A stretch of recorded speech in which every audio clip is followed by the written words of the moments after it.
Hello friends, this is Renu Yadav and welcome to my channel R Y education is life. आज जो हमारा video है वो है हिस्ट्री क्लास 11th चैप्टर 3 से संबंधित। तो इसे जितने भी एमसीक्यूज होंगे जो आज मैं आपको सॉल्व कराऊंगी, तो चलिए फटाफट स्टार्ट करते हैं।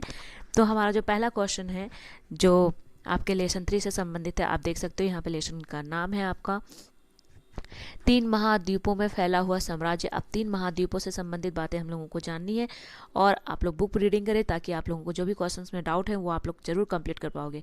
तो पहला क्वेश्चन आप देख सकते हो कि रोम साम्राज्य का प्रसिद्ध चिकित्सक कौन था। तो याद रखिएगा इसका नाम होगा आपका हानिवाल। नेक्स्ट क्वेश्चन है क्वेश्चन नंबर 2, इक्वाइट्स का अर्थ क्या था। तो याद रखिएगा इसका अर्थ होता है मध्यम वर्ग, अभिजात वर्ग, अश्वारोही या दास। तो याद रखिएगा 4 ऑप्शन दिए गए हैं, अभिजात वर्ग, मध्यम वर्ग, अश्वारोही या दास। तो इसका जो आंसर होगा अश्वारोही। नेक्स्ट क्वेश्चन है क्वेश्चन नंबर 3, जूलियस सीजर कौन था। तो जूलियस सीजर कौन था? सेनापति था, क्लियोपेट्रा का प्रेमी था, एक इतिहासकार था, इनमें से सभी। तो ये जो जूलियस सीजर था ये तीनों था। नेक्स्ट क्वेश्चन है क्वेश्चन नंबर 4, पैंथियन क्या था। पैंथियन एक मंदिर है, याद रखिएगा पैंथियन एक मंदिर है। नेक्स्ट क्वेश्चन में आता है क्वेश्चन नंबर 5। क्वेश्चन नंबर 5 है रोम का सम्राट कौन था। अगर बात करें रोम का सम्राट कौन था तो अगस्टस जो था वो रोम का क्या था? सम्राट था। नेक्स्ट क्वेश्चन है क्वेश्चन नंबर 6। क्वेश्चन नंबर 6 जो था, जब रोम जल रहा था तो रोम का कौन सा शासक बांसुरी बजा रहा था। ये एक सवाल बहुत इंपॉर्टेंट है कि जब रोम जल रहा था तो रोम का कौन सा शासक बांसुरी बजा रहा था। तो वो होगा नीरो ही थे जो बांसुरी बजा रहे थे। नेक्स्ट 7 नंबर, क्लियोपेट्रा किस वंश की राजकुमारी थी। तो क्लियोपेट्रा जो थी वो टालमी वंश की थी। ठीक है। नेक्स्ट क्वेश्चन है क्वेश्चन नंबर 8, ईसाई धर्म को रोम का राज्य धर्म किसने बनाया था। किसने माना था कि ये आपका रोम राज्य का जो वो राजधर्म होगा। तो कॉन्स्टेंटाइन ने किया था।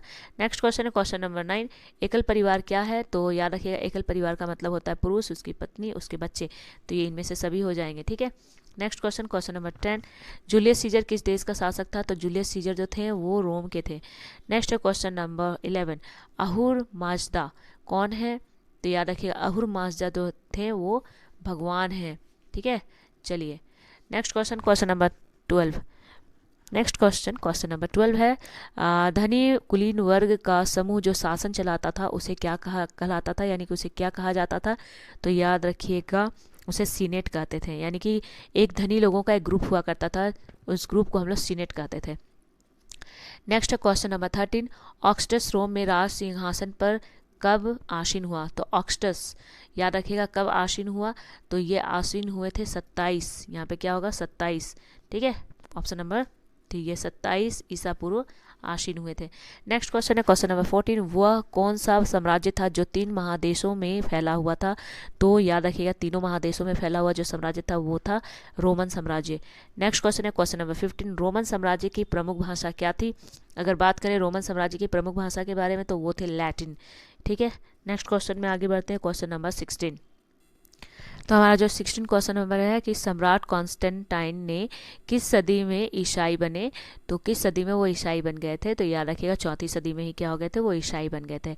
नेक्स्ट 17 नंबर, 3री शताब्दी में रोमन सम्राटों के मध्य यूरोप में किससे निरंतर युद्ध करना पड़ता था। तो याद रखिएगा विदेशी बर्बर से युद्ध करना पड़ता था। नेक्स्ट क्वेश्चन है क्वेश्चन नंबर 18, अशोक के अभिलेख में किस भाषा का प्रयोग किया गया है। तो अशोक के अगर अभिलेख का बात करें तो उसमें किस भाषा का प्रयोग किया गया है। तो वो है अरामेइक या कहीं अरामाइक भी लिखा रहता है, तो इसमें अरामेइक याद कर ले। नेक्स्ट क्वेश्चन है क्वेश्चन नंबर 19, गोथ, वैंड और लोम्बाई किस मूल के समूह थे। तो याद रखिएगा ये होगा जर्मन। नेक्स्ट क्वेश्चन है क्वेश्चन नंबर 20 जो है दिनारियस का अर्थ है। दिनारियस का क्या अर्थ है। तो दिनारियस का अर्थ होता है चांदी का सिक्का, दिनारियस। ओके। नेक्स्ट क्वेश्चन है क्वेश्चन नंबर 21, रोमन समाज में फसलों की रक्षा करने वाला देवता क्या कहलाता था। अगर बात करें रोमन साम्राज्य में फसलों की रक्षा करने वाले जो देवता थे वो थे जुपिटर। नेक्स्ट क्वेश्चन है क्वेश्चन नंबर 22। क्वेश्चन नंबर 22 है ऑक्सटस का शासनकाल क्या था। तो ऑक्सटस का जो शासनकाल था 27 ईसा पूर्व से 14 ईस्वी तक था। नेक्स्ट क्वेश्चन है क्वेश्चन नंबर 23। ईरान में ससानी वंश का उदय हुआ। ससानी वंश का उदय कब हुआ? 225 ईस्वी में। हेनिबाल कौन था? हेनिबाल जो थे कार्थेज का सेनापति था, कार्थेज का सेनापति। नेक्स्ट क्वेश्चन है क्वेश्चन नंबर 25। रोमन साम्राज्य को पूर्वी तथा पश्चिमी भागों में किस सदी ईस्वी में बांटा गया था? तो रोमन साम्राज्य का जो पूर्वी और पश्चिमी भाग में जो बांटा गया था वो 3री शताब्दी में बांट दिया गया था। नेक्स्ट क्वेश्चन है डाम ऑफ द रॉक नामक मस्जिद कहाँ पर स्थित है? तो ये है जेरूसलम। नेक्स्ट क्वेश्चन है क्वेश्चन नंबर 27 नंबर में रोम नगर किस नदी के किनारे बसा हुआ था? तो ये टेम्स नदी के किनारे बसा हुआ था, या टाइबर या सतलज या नील। तो याद रखिएगा, मैं आपको बता दूं कहाँ बसा हुआ था, टाइबर। ये चारों ऑप्शन से, चारों ऑप्शन में टाइबर नदी होगा। Next question number 28। रोमन साम्राज्य यानी कि रोम साम्राज्य पूर्वी और पश्चिमी दो भागों में कब बटा? तो अगर रोमन साम्राज्य को पूर्वी और पश्चिमी भाग में जो बांटा गया था, किस सदी में बांटा गया था, इसमें आपको बताना है। तो ये होगा आपका 3री सदी में बांटा गया था। ठीक है, चलिए नेक्स्ट क्वेश्चन आते हैं क्वेश्चन नंबर 29। मोहम्मद पैगंबर द्वारा इस्लाम धर्म की स्थापना कब की गई थी? तो याद रखिएगा 7वीं सदी में की गई थी। नेक्स्ट है 30 नंबर मैराथन का युद्ध कब हुआ था? तो 490 ईस्वी में मैराथन का युद्ध हुआ था। नेक्स्ट है 31 नंबर अफ्रीका को वैंडलों के कब्जों से किसने आज़ाद करवाया था? तो इसे कराया था जस्टिनियन ने, क्या करवाया था? जस्टिनियन ने करवाया था। नेक्स्ट क्वेश्चन, हमारा जो नेक्स्ट क्वेश्चन है क्वेश्चन नंबर 32। आप देख सकते हो यहाँ पे सामने है, और आप लोग लिखना तो शुरू कर ही दिए होगे, आप लोग लिखो भी।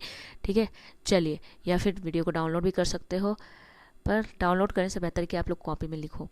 चलो आगे देखते हैं 32 नंबर। ईरान के किस सम्राट को लौह पुरुष कहा जाता है?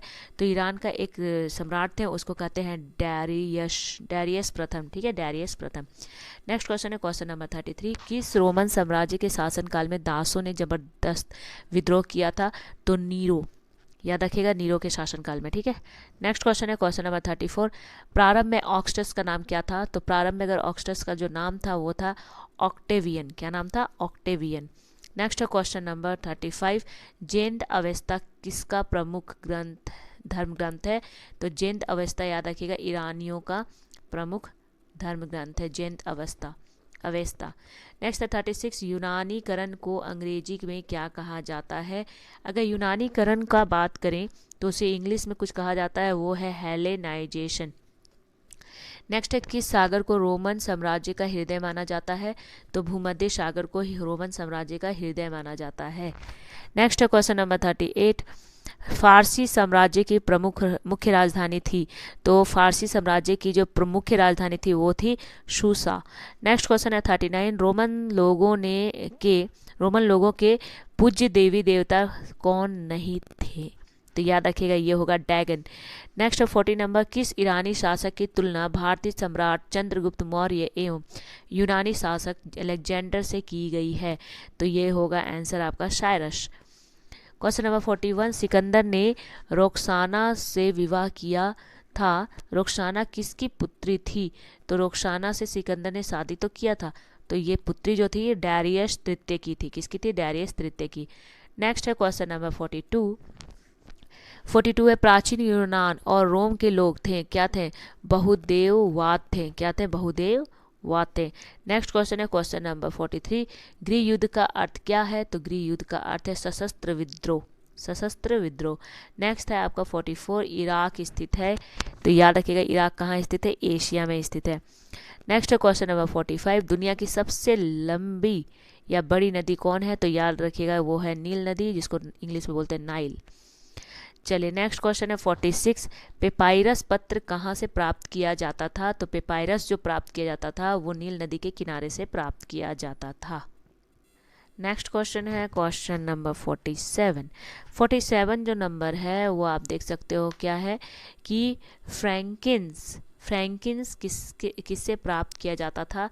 तो याद रखिएगा, ये बोशावेलिया के पेड़ से प्राप्त किया जाता था फ्रैंकिन्स।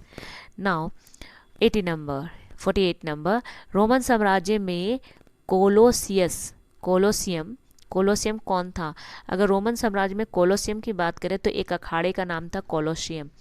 नेक्स्ट क्वेश्चन है 49 नंबर है आपका। मैपालिया किसे कहा जाता है? तो मैपालिया जो कहा जाता है, मैं बता दूं, ये कहा जाता है ओवन आकार की झोपड़ियों को मेपालिया कहा जाता है। और इस वीडियो का यानी कि इस चैप्टर का जो लास्ट वीडियो है लास्ट क्वेश्चन है वो है 50 नंबर कि रोमन साम्राज्य में सॉलिडस क्या था। सॉलिडस होता था सोने का सिक्का। ठीक है, याद रखिएगा। तो नेक्स्ट वीडियो में हम लोग अब देखेंगे लेसन 4 से संबंधित कुछ एमसीक्यूज जो आपके एग्जामिनेशंस के लिए बहुत ही इंपॉर्टेंट है। तो आज के लिए इतना ही। Bye and take care.